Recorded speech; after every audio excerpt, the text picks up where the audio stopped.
So dear student, welcome to my class. हम इस वक्त अपनी एटॉमिक स्ट्रक्चर सीरीज को ही डिस्कस कर रहे हैं, उसी में ही सक्सेसिव सेशन ले रहे हैं। तो अभी तक हमने ये देखा था कि जो एटॉमिक थ्योरी डाल्टन ने पॉस्टुलेट की थी वो कैसे ओरिएंट हुई, कैसे इवॉल्व हुई और कैसे पॉस्टुलेट हुई, या उसके पॉस्टुलेट्स क्या थे। जब ये थ्योरी पॉस्टुलेट हो गई और जब इलेक्ट्रॉन की डिस्कवरी हो गई बाय थॉमसन, तब ये एक आवश्यकता लगी, ये एक रिक्वायरमेंट आ गई, ये एक कैसे थ्योरेटिकली एक्सप्लेन किया जाए कि जो इलेक्ट्रॉन एक नेगेटिवली चार्ज है बट एज ए होल एक एटम न्यूट्रल है। तो डिफरेंट एटॉमिक मॉडल्स प्रोड्यूस किए जाने लगे। तो आज हम उसी तरह के एक मॉडल के बारे में बात करेंगे। तो अपना क्लास स्टार्ट करने से पहले आप सबसे रिक्वेस्ट है कि काइंडली मेरे इस चैनल को ज़्यादा से ज़्यादा नंबर में सब्सक्राइब करें और कोशिश करें कि ये उन स्टूडेंट तक आपके द्वारा ज़रूर पहुंचा दिया जाए। ज़्यादा से ज़्यादा इसको उन स्टूडेंट्स और उस एज ग्रुप में शेयर करिए कि जो स्टूडेंट्स हैं, जो चाहे 10th के हों, 11th के हों, 12th के हों या थोड़ा उससे ऊपर के क्लासेस के हों। ये बेसिक्स हैं जो कई बार हायर क्लास के स्टूडेंट भी लैक कर जाते हैं और उनको दिक्कत आती है आगे कुछ चीज़ों को समझने में। और कुछ ऐसे सेशंस हैं जो हायर क्लास के लिए भी हैं। तो ये उन स्टूडेंट्स तक मेरा जो एफर्ट है वो उन तक पहुँचे, तो आप सबका सपोर्ट बहुत ज़रूरी है। तो अब हम अपना ये सेशन स्टार्ट करते हैं। तो जो हमारी ये थ्योरी है, इस थ्योरी को या इस मॉडल को थॉमसन ने ही प्रोड्यूस किया था। तो जे थॉमसन वो पर्सन थे या वो साइंटिस्ट थे जिन्होंने इलेक्ट्रॉन की डिस्कवरी की थी। जब उन्हें इलेक्ट्रॉन मिल गया और उन्हें पता लग गया कि ये पार्ट ऑफ एटम है, तो एक क्वेश्चन रेज हो गया कि भाई इलेक्ट्रॉन नेगेटिवली चार्ज है, ये प्रूवन है, बट एटम न्यूट्रल है, तो ये कैसे हो सकता है और इसको कैसे एक्सप्लेन किया जाए। तो 1904 में थॉमसन ने एक मॉडल दिया जिसको प्लम पुडिंग मॉडल कहते हैं। तो आज हम इसी मॉडल को डिस्कस करेंगे और एक दो इंटरेस्टिंग फैक्ट्स हैं जो टुवर्ड्स द एंड आएंगे। आपको भी थोड़ा आश्चर्य होगा कि ऐसा भी होता है, लेकिन हाँ, ऐसा होता है साइंस में भी। तो हम अपना ये सेशन स्टार्ट करते हैं। तो सबसे पहली चीज़ है कि हमें ये देखना है ये थ्योरी किसने प्रपोज की। ये थ्योरी जे थॉमसन ने प्रपोज की थी, या ये मॉडल जे थॉमसन का मॉडल था। तो थॉमसन, जैसे मैं पहले बता चुका हूँ, इन्होंने ही इलेक्ट्रॉन को डिस्कवर किया था। तो हमें ये चीज़ बहुत ध्यान देनी है कि ये थ्योरी कब आई। ये थ्योरी जब आई या ये मॉडल जब प्रपोज किया गया, वो उस समय था जब इलेक्ट्रॉन डिस्कवर हो गया था। 1904 में इलेक्ट्रॉन डिस्कवर हो चुका था, बट न्यूक्लियस की डिस्कवरी आई थिंक सो, जितना मुझे याद है कि 1930s में है अराउंड, या 1920s, लेट 1920s या बिगनिंग ऑफ 1930s की डेकेड में। उस वक्त न्यूक्लियस की डिस्कवरी हुई। तो हमें ये तब तक नहीं पता था, यानी 1904 में ये चीज़ क्लियर नहीं थी कि कोई न्यूक्लियस भी होती है। तो वो लैक कर रहे थे, उनको सिर्फ एक चीज़ पता थी कि इलेक्ट्रॉन होता है जो नेगेटिवली चार्ज है और वो पार्ट ऑफ एटम है। तो उस वक्त उनको एटम के बारे में सिर्फ और सिर्फ दो चीज़ें पता थी। वो दो चीज़ें कौन सी थी कि एक, इलेक्ट्रॉन्स आर नेगेटिवली चार्ज, और दूसरी, एटम इज़ न्यूट्रल। तो उन्हें क्या एक्सप्लेन करना था? उन्हें अपने मॉडल के थ्रू ये एक्सप्लेन करना था कि जो नेगेटिवली चार्ज इलेक्ट्रॉन है वो एक कैसे एटम में फिट बैठता है, एटम कैसा होता होगा कि उसमें ये पार्टिकल्स कैसे फिट बैठते हैं कि as a whole atom neutral है। तो ये दो चीज़ों को जब उन्होंने आंसर करने की कोशिश की तो उन्होंने अपना प्लम पुडिंग मॉडल दिया। उस पीरियड में प्लम शब्द जो यूज़ किया जाता था वो आज के कॉन्टेक्स्ट में रेजिन या किशमिश है। तो किशमिश को जो आज हम किशमिश या रेजिन कहते हैं उस वक्त प्लम के नाम से जाना जाता था। और पुडिंग एक इंग्लिश डेजर्ट है, स्वीट डेजर्ट, जो एक ये समझ लीजिए हमारी तरह बहुत गाढ़ी खीर है या इस टाइप की कोई चीज़ है। तो उन्होंने कहा कि plum at present known as raisin या किशमिश वो एक नेगेटिवली चार्ज पार्टिकल है, उन्होंने जो प्रपोज किया। And these plums surrounded by pudding as per him, ये पुडिंग पॉजिटिवली चार्ज है। तो as per his model these plums negatively charge embedded in pudding जो पॉजिटिवली चार्ज है।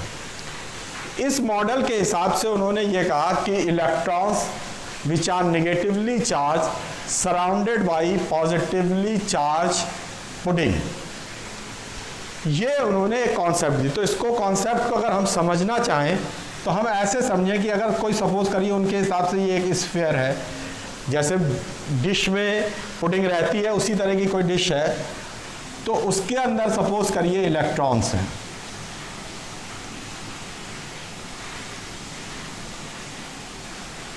ये सब नेगेटिवली चार्ज है। तो उन्होंने कहा जितना इलेक्ट्रॉन है, जितना उस पर टोटल नेगेटिव चार्ज है, वो जो ये पुडिंग जो इसके चारों तरफ है वो इस तरह से है कि वो पॉजिटिवली चार्ज है और इक्विवेलेंट अमाउंट है उसका, जो नेगेटिव चार्ज का अमाउंट है या टोटल नेगेटिव चार्ज है उसके इक्विवेलेंट पॉजिटिव चार्ज है। और वो उस नेगेटिव चार्ज को जो एक प्लम की तरह है, वो पॉजिटिव चार्ज जो एक पुडिंग की तरह है, वो उसको सराउंडेड किए हुए है और उसमें ये एम्बेडेड है। इस मॉडल के थ्रू हम श्योरिटी से ये नहीं कह सकते थे कि भाई जो चीज़ एक आर्बिट्ररी मैनर में किसी में पड़ी हुई है तो आप उसकी कोई भी चीज़ के बारे में श्योरिटी से डिफाइन नहीं कर सकते। बस आप ये कह सकते हैं कि इसमें नेगेटिवली चार्ज, उसको उन्होंने प्लम माना, और एक पॉजिटिवली चार्ज जो उसको सराउंड कर रहा है उसको उन्होंने पुडिंग माना। तो ये प्लम पुडिंग मॉडल जो था, उस मॉडल के थ्रू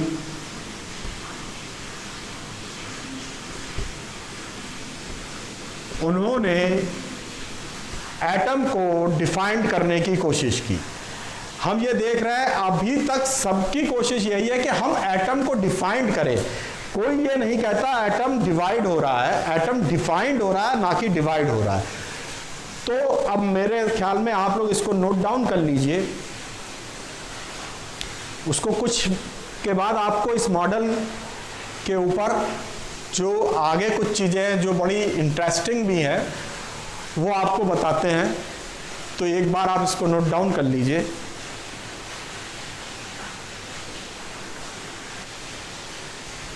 होपफुली आपने इसको नोट डाउन कर लिया होगा, तो अब इसको रब कर देते हैं।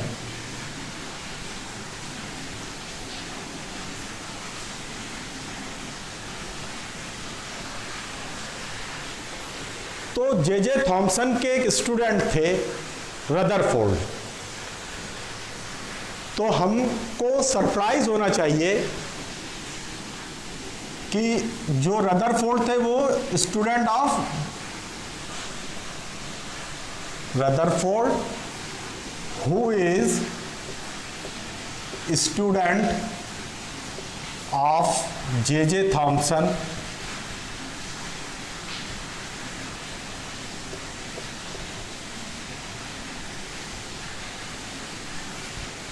on the basis of plum pudding model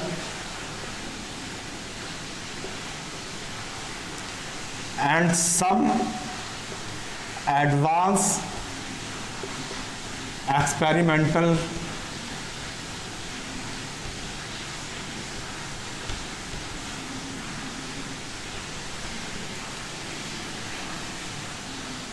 and on basis of facts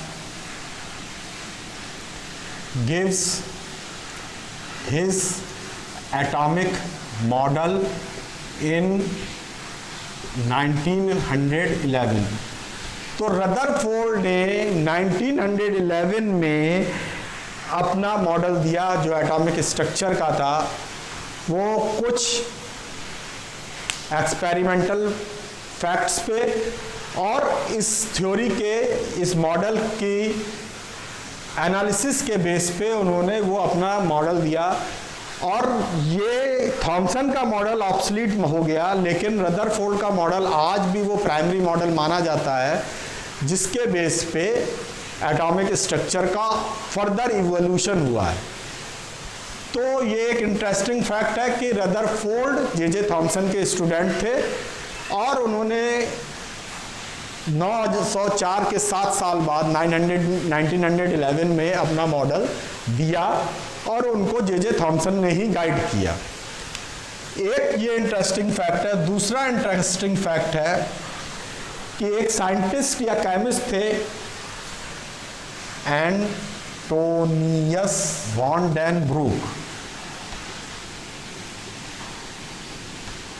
इन्होंने भी 1911 में जब रदरफोर्ड मॉडल आ गया, रदरफोर्ड मॉडल की स्टडी करने के बाद उन्होंने इंट्यूटिवली, मतलब जैसे एक इंट्यूशन होता है, उन्होंने बिना किसी फैक्ट्स, बिना किसी एक्सपेरिमेंटल नॉलेज, बिना किसी थ्योरी को प्रपोज नहीं किया, कोई फैक्ट नहीं उनके पास, कोई चीज़ उनके पास नहीं, सिर्फ प्योर इंट्यूशनल उन्होंने एक प्रेडिक्शन किया। वो प्रेडिक्शन क्या था? वो प्रेडिक्शन एटॉमिक नंबर के बारे में था। उन्होंने क्या प्रेडिक्ट किया कि atomic number is the number of charge present in nucleus, जो बाद में प्रूव भी हुआ कि जो एटॉमिक नंबर है वो नंबर ऑफ प्रोटॉन्स होते हैं। तो उन्होंने सिंपली ये कहा कि जो न्यूक्लियस पॉजिटिव चार्ज रखेगी वो एटॉमिक नंबर को रिप्रेजेंट करेगा। ये प्योर इंट्यूटिव प्रेडिक्शन था। Gave a pure intuitive prediction that atomic number is given by the positive charge present in nucleus। ये उन्होंने प्योर इंट्यूटिव एक प्रेडिक्शन किया। साइंस में इंट्यूशन के बेस पे कोई भी प्रेडिक्शन नहीं करता। वो थ्योरी पे बेस हो सकता है, एक्सपेरिमेंट पे बेस हो सकता है, हाइपोथेसिस पे बेस हो सकता है, लेकिन इंट्यूशन पे नहीं होता। तो उन्होंने इस तरह का एक प्रेडिक्शन किया और उस प्रेडिक्शन को ये इन्होंने 1911 में किया। 1913 में हेनरी मोज़ले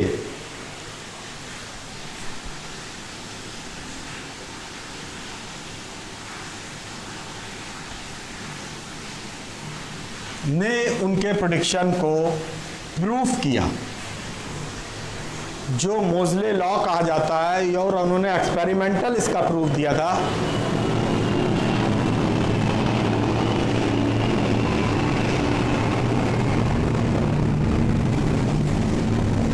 The prediction of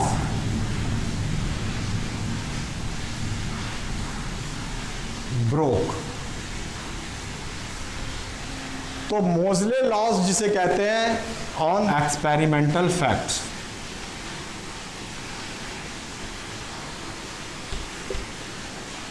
तो ब्रूक का जो प्रिडिक्शन था वो मोज़ले ने एक्सपेरिमेंटली प्रूफ कर दिया कि वो सही थे। अब हमने आपसे कहा कि भाई न्यूक्लियस की डिस्कवरी अराउंड 1930s हुई, तो ये भी न्यूक्लियस की बात कर रहा है ब्रूक। रदरफोर्ड मॉडल भी न्यूक्लियस की बात करता है। तो उन्होंने प्रपोज किया लेकिन प्रूव नहीं किया। वो प्रपोज्ड है, प्रूवन बाद में हुआ। तो ये जो थॉमसन थे, जो उनका पहला मॉडल था, उस मॉडल को जानना जरूरी है क्योंकि ये फर्स्ट मॉडल था एटम के लिए, और ये तब आया जब इलेक्ट्रॉन की डिस्कवरी हो गई थी पर न्यूक्लियस के बारे में नहीं पता था। तो आज की सीरीज हम यहीं पे फिनिश करते हैं आज का सेशन। इस सीरीज में आगे डिस्कस करेंगे। तो आज के लिए बस इतना ही।